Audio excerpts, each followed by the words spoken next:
You are listening to the Serra High School Podcast, your connection to the scholars, the athletes, the men of faith, the men of humility, the Serra Padres. Hello and welcome to the Serra High School Podcast. How are you doing today, Mrs. Ortiz? I'm great. Thanks for having me. Wonderful. I'm so excited to be able to present our Assistant Principal of Student Life, Mrs. Marybeth Ortiz, today on our program.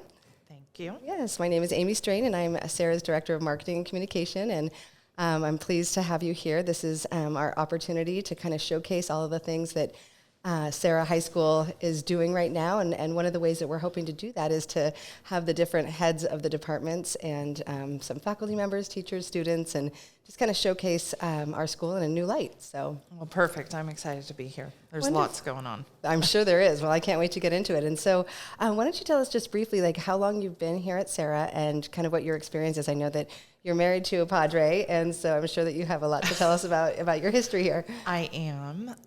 I've been at Serra for 24 years now, 23 or 24. I don't know. They all run into each other.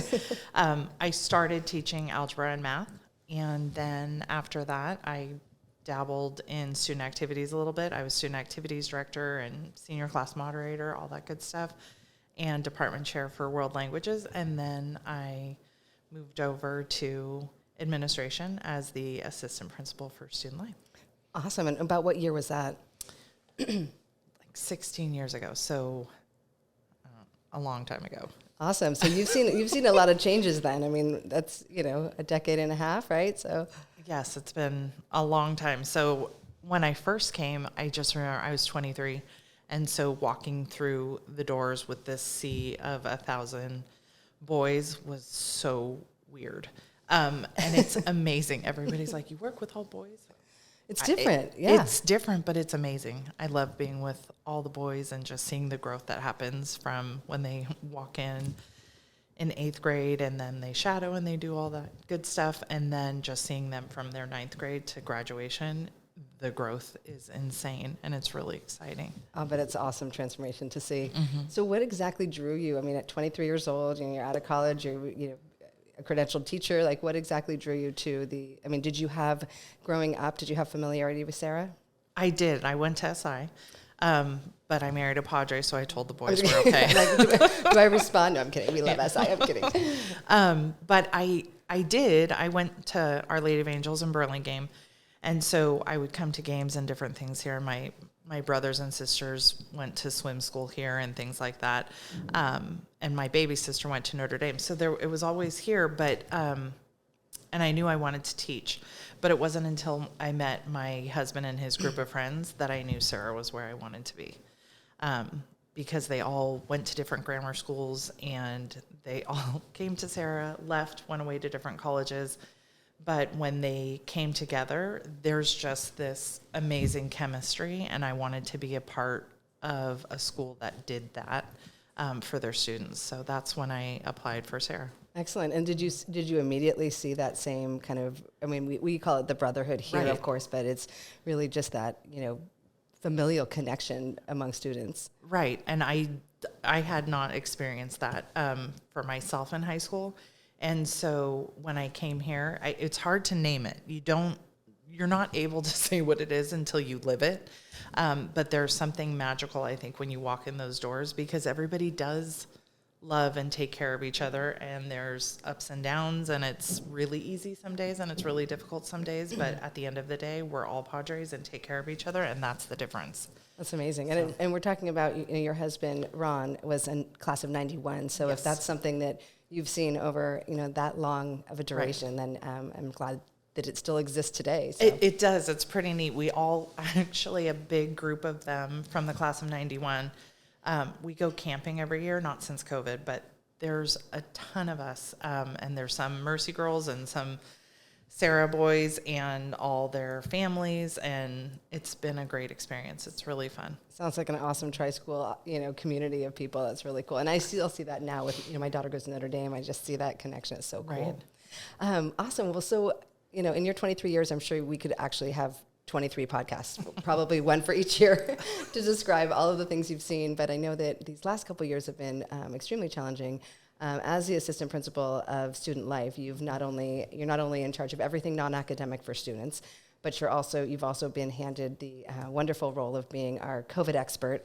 And you've done a fantastic job just being on staff. I've really seen some incredible leadership, and I know that you've had to really get your medical degree. So COVID, the gift that keeps on giving, right? Exactly. And so if you can just talk a little bit about, how you had to kind of identify, the different ways and protocols that we had to open our school. We were closed just like every other school for quite some time, and kind of what the challenges have been and how you've been able to overcome them and now get us back on campus for quite some time now. So right. It's been, thank goodness we're back. It's so much nicer with the boys here.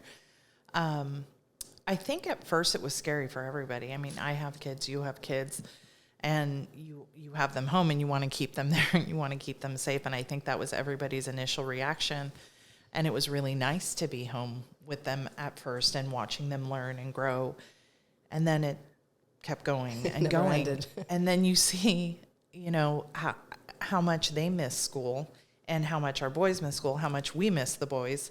And I think everybody was surprised by that. I think my kids were surprised at how much they miss school. And just when we started coming back on campus, when we were able to do that, we didn't have any boys that were late. Or they were lined up and they were ready to come in. And it was funny because I'd say, you didn't know you'd miss us that much, did you? And they're like, actually, we didn't. Because it's where they're with their other part of their family, right? Absolutely. So it was really important for us to get the boys back because learning was going on and they were doing amazing things in the classroom, but socially and just spiritually and boys are relational. So it's wonderful to be able to learn, and use technology that way, but to not be able to sit near people and be with them and visit. And sometimes if you're not right there, you're not there. Absolutely. So to be able to just be on campus with them was such a different feel and experience for our boys. And I think, it was scary coming back. I think as a parent, sending your kids back, you don't know what's going to happen. But as a parent, I wanted to make sure, and so did the entire administration, that whatever we did it in a way so that the boys could stay here. Because you don't want to give it and then take it back either. Right. That's a really good point, actually. I've never kind of heard that, but you're right. That was, I think that maybe explains to a lot of people, why it took not took so long, but for all schools, why it took so long is because you didn't want to rip it from them again. Right. So we had to go slowly, and it was a lot more slowly than I would have liked it, and kids would have liked it. But I think if we just full bore, came back in, we would have been shut down at that time. Like, we were one of the only schools in our area for a long time.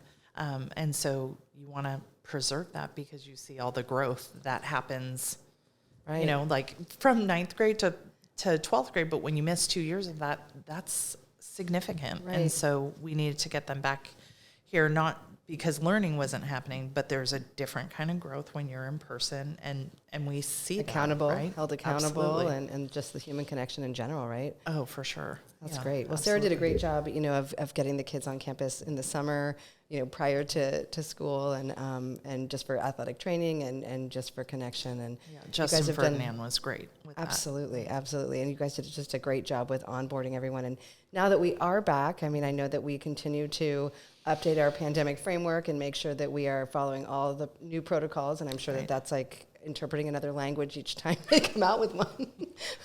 Yes. So yes, hats off to you. Thank you. You're multilingual. And so now we're back. So can you tell us a little bit about how things have been going? And I know that there was talk about every student having a little bit of a delay in getting back into the swing, but it appears that they're back. So if you can talk about what it's like. I think, last year I think there was a new pandemic framework every other week. It felt like this year we've only had 2 since January. Right. So that's been great. But, and it went from 97 or 98 pages of protocols schools had to follow to now we're at about 34, which is amazing. That's huge. That's great. It is, because as they're pulling things back and we're seeing what works really well and we don't have to worry about as many things. And some things are becoming second nature. Like everybody knows you have to wear a mask indoors. So that helps a little bit, and there's not much of that pushback and right. I mean, it's still hard. Nobody likes to wear a mask. I'd rather see your face. I actually was walking outside, I think at one of the emergency drills, and one of the boys came up to me. He goes, "Mrs. Ortiz, is that you?" And I was like, "Yes." And he's like, "I have never seen your face." oh my goodness, Right? Because the freshmen, oh my gosh, They hadn't. It was so funny because like I didn't smile even think a about lot, it. Right? I know you can't see it, but I promise I'm smiling. But it was just funny because you never think about it. It's such a weird second nature. It really is, right, and we depend so much on our facial expressions, and so when you're not getting those smiles every day, you're like, "Are they mad at me? Are they? What are they thinking?" But it was funny because I never thought that. I see their pictures on their IDs and everything else. Sure. But I never thought that a student would be like, "Is that you?" Sure. But That's so it pretty was funny. funny. Yeah. So some stuff there's, it's not a big deal anymore, but it's still hard. It's hard to have to, have masks here or make sure you have a test and I don't love it either. I have to do the same thing with my kids, but it's more important for me and for us to be able to stay open, to keep the boys here, to give them those opportunities. I mean, last year, our pandemic prom, right? We had to get tests and we had to have vaccination cards and all that good stuff. Oh yes, but it was worth it to be able to have a prom. the outdoor prom. It was, and the kids loved it. I mean, it was, you guys really, you had to pull out some very unique, carrots and different things, but they loved it. I mean, I remember the pictures. Rosie took a bunch of those pictures, and I mean, there were huge smiles under those. Those smiles you could see by the eye expressions, because they were super happy. It was pretty funny though, because I thought we told them they could dress however they wanted. So you want to wear shorts, wear shorts. You want to wear a dress, wear a dress. Enough rules, right? Right. Just point. Like we're getting it to happen. You're having a prom. It's different. We know it. But they were all dressed to the nines. I know. It was pretty cool. It was really neat because sometimes it's like, oh, do I really have to wear this tuxedo? Like, no. But they did. They looked amazing. They really did. So that was really cool. That was a fun thing. And since then we've had a formal, and you've been able to do a rally. Right. Can you talk a little bit about it's slow onboarding, safe and slow, which is good. Right. But can you talk just a little bit about some of the activities that we've been able to resume? Absolutely. I mean, I think that's exactly it. Once you do one, you're like, okay, we can do this a little bit better, but it feels so good, and the boys are so excited about it. So we've been able to bring back clubs, which were not allowed for so long. So it's great to have had our club days and our Wellness Wednesdays, which we can talk about after, but it's just piece by piece. And I think as we've done that, now we're getting ready for prom, and now we can have our juniors and seniors is our hope, right? That's huge. Maybe we can move it indoors. Maybe we can. So we're planning all those things, but we get to do it in a different way because we have that experience, which is great because a lot of schools unfortunately didn't get to have them last year. So I feel like every time we have a new experience, it gives us a little bit more confidence, like, okay, we can pull that off. So we did have dances, we've had some socials, we've had them with tri-school. So, and I just finished my tri-school calendar meeting. So we're getting ready and getting everything back on the calendar for next year, because we've had girls here for volleyball and with track and things like that, and the play and musical. Now last year it was all, behind the screen, and the cast, they hadn't even seen it together. Wow. I mean, they all did their parts separately, but they were never together. And Lawrence Long and his group, I don't know how his staff pulled it together, but they pulled it together, and the kids were able to watch it together. That's amazing. But not until after the production. So they had worked on this thing for months. Lawrence did such a great job of just, just illustrating the show term, the show must go on. I mean, he really hit the ground running during the pandemic and made sure that we had, I think they did 2 virtual performances, and then the fall performance was incredible. Right. And our spring music review, is that what it's called? Right, musical review that we're working on now. And they're both awesome renditions that are kind of space and time, right? That represent the whole pandemic and the delays. So way to bring theater to today. It's really a pretty cool thing. But that's amazing, because we'll be able to have And we did in the fall, but we get to have an audience. We did, and I went, and it Right? was so normal. It felt so good. It really did. My little one, she's a second grader, and obviously Mine when the too, pandemic, yeah. of course, I Right. was at the same. I know. We're cute classes. We've had this conversation, but just to be live, I was thinking, I don't think that she, aside from movies, she was always too young to go. So it was really exciting for her. So I'm glad to see that we're doing it again. It's so nice. It's so nice to have them back, and then all the camps, and we're bringing back all of our offerings this year. So last year we didn't have all of them, right? And we're Murphy's Music, so that'll be great. But it's just nice to have it all back. There's a hustle and a bustle here at school, and it was really quiet for a long time without, even when it was, a quarter of the student body, it was nice to have them back, but it's so nice to have them all back. It is. And you've done an excellent job of just, surveying what was going to work and how we can make it as normal, because, as more than anyone with your husband and your experience for, 20 plus years here, it's a school that's steeped in tradition, and the boys, that our prospective students come here knowing, based on word of mouth and obviously, their own review of our wonderful program. But right. I do think that a lot of it is there's an expectation that they will experience this at this time. And you've done a wonderful job of doing that.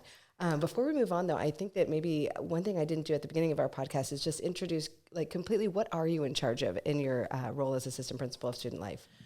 So it's really neat. I mean, I love it. I miss the intimacy of the classroom, but I love being involved in all the different programs. So some of the areas under my purview would be athletics, discipline, campus ministry activities, the tri-school performances, so performing arts, international student program. So there are a lot of different things, and calendaring. So that's nice because I get to work with Mercy and Notre Dame quite a bit on that. And student leadership. So with Mission and Brotherhood and student government and things like that. So that's great. Yeah, it's been nice. And through that, you've kind of pulled together a lot of different facets of those groups. I mean, that's, first of all, let's just stop and say that's a tremendous amount to oversee. So hats off to you. Well, thank you. And you have a lot of great leaders in those roles that are heading Absolutely. up those departments. But I wanted to talk a little bit about Wellness Wednesday. And we've actually had Wellness Wednesday featured on our football podcast quite a bit because we've filmed on a Wellness Wednesday, and it's just such a, Coach Walsh has been really, highly in favor of just the mental health aspects and the way that we can, just better the boys in vulnerability and just mental toughness. And right. Can you just talk about just the impetus for, why Wellness Wednesday? Well, so we tried some different iterations last year, and I think something that we learned from COVID, I think everybody probably did, is being flexible is really key for all of us. Really hard. I don't love it. I like things planned out, but there have been a lot of silver linings, right, that came out of it. And I think Wellness Wednesday is one of them. I think one of the things that we miss, like obviously boys are relational, so not being there and being with each other, you lose that connectedness. And that's a huge part of who we are. So I think part of the goal with Wellness Wednesday, we started up the house competitions, but to get them active and engaged and physical, I mean, that was one piece that we lost a lot of. But more than that is let's rebuild the community. Let's pay attention to how we're feeling. Because I think we were all feeling different ways. And I think there's going to be some, COVID PTSD that we don't even know how this has affected our babies. And I'm talking about all of our boys here, right? I know. They're all our babies. Even when they're married, they'll be our babies. So I just think we needed to pay attention to that. So we've had different speakers. We've had different topics. We covered, we didn't cover it. We're covering because we're never finished with any of the topics, right? But we talked a lot about racism given everything that was going on in our country. And we need to be able to have those discussions so that there's growth. And they're tough conversations, but we did it in a way that there's also fun around it, and let's build that community back at the same time. So Wellness Wednesday focuses on, what's going on in your life. What are some of the topics that you might be having a hard time with? What are the things that you're facing as an adolescent? And then what are some tools for self-care and to get you through these tough times? Different things, whether it's meditation or exercise or eating better or just sitting down and playing video games with your friends or creative writing, whatever it is. So it's really to pull those things together and really dedicate a time where we can move away from books and academics for a minute and concentrate on taking care of the other part of ourselves, our minds and our bodies and our spirit. Like everything needs to be nurtured. So the hope is that we do that and we rebuild our community at the same time. That's wonderful. I think it's such a great thing that you do that. I know that I've been able to interview Ashanti Branch for head of the Ever Forward Club, and he's a great speaker both on diversity, inclusion, and vulnerability. And that's just amazing. The way that he blends all those topics has been really interesting, and just identifying that you're not the only one. I mean that's a huge part of connection, and that's great. And I should say for anyone listening, the house challenges, and in the past, I think, and correct me if I'm wrong, it's been more of like a class to class, camaraderie competition type thing. And the houses actually blend the four grades so that they kind of stand on one team and get to know, all four. It's a great way to, for those that missed those couple years, it's a great way to blend the student body. So I applaud you for that. Oh, and I guess it's like respect, inclusion, integrity, and compassion. I said passion, but that was compassion. Yeah. But anyway, so great. And Mike Langridge was great on that. So it's really, we have amazing team leaders. Our boys are so lucky that we have the team we do, because a lot of them are Padres. Some of them are not. But but you married one. You're safe. See, no, I'm kidding. It all works out at the end of the day. SI's our WCAL friend. We're all good. Right? It's all the same family. But just everybody really stepped up. So Mike Langridge with the house competitions, and Ray Baldonado with Dean Team, and making sure everybody's safe, and doing the Ruvna check-ins, and figuring out ways to get the boys here safely. And then you had Mike Keller with the international student program, and we had students really, all over the world at that time. So working with them and making sure that they still had what they needed and they could feel engaged in the community. And Justin with keeping athletics, and Lauren and Billy revamping what we did with campus ministry, because some things we just couldn't have instilled there. Service even, right? That was a real complicated situation, and he still found a way to be impeccably helpful in the community. Right. So it's been great. So everybody, we're moving outside of our comfort zones, and everybody is. We're asking the boys to. We need to too. So that's great. Can we just talk about Tri-School for a minute? If you could just go over, what is Tri-School? I know that we have, we have girls on campus from Mercy and Notre Dame. Can you talk a little bit about the academic program briefly, and also the extracurricular? Absolutely. So there are a number of Tri-School classes. So when you're juniors and seniors, and even some sophomores, I believe, and freshmen if you're in music, but they can take classes at Mercy or Notre Dame, and then at the same time there are classes that we offer that aren't offered at Mercy and Notre Dame. So the girls from Mercy and Notre Dame come over to Serra for some classes. So we work on our schedule together. We work on coordinating our A's and B days together, because it's really a priority for us, and it's amazing to be all boys, because there's something very special about it, but the world's co-ed. So it allows us to kind of bring in all those pieces. But most important, I think, being all boys lets them grow in a different way. But having the girls here on campus for that is amazing. So that's been great. And then we have a number of outside activities. So Tri-School Productions has been one of the leading groups for Tri-School, right? So we always have all of our productions are with Mercy and Notre Dame, and they work really well together. So that's been great. And that's, I want to say it started in 1991. I think it was Ron's senior year that it started. And then we've done retreats together. We've done immersions together. The offerings change all the time. We try to do like the Fresh Splash. That's Tri-School. We were talking about that today. We schedule all our socials and dances together, because we want to make sure that the boys and girls can attend them at each school. So we work together on that. And then obviously girls are part of robotics. We have the ladies are here for track. So that's nice. And they kind of compete together, things like that. Aquatics practices are here on campus. And so are some of the volleyball and things like that. Yeah. And the girls from Mercy Notre Dame cheer. I know, which has been great. Yeah. That's been going on for a long time. So that's been great. So they take turns at the games and work through it. So it's really nice to have that support. And I have a daughter on the cheer team at Notre Dame, and the connection between Mercy and Notre Dame is really, really great too. I mean, they really support each other. In fact, I believe at one of the dances they did a halftime routine together, both schools. And it was really cool to see the, connection there too, just for the sister schools. Right. So. It's been really nice. It's been a very nice partnership. That's amazing. And then I won't keep you any longer. You've given us such a huge amount of information, and it's just been so nice to hear, just all about what you do, and you lead so well.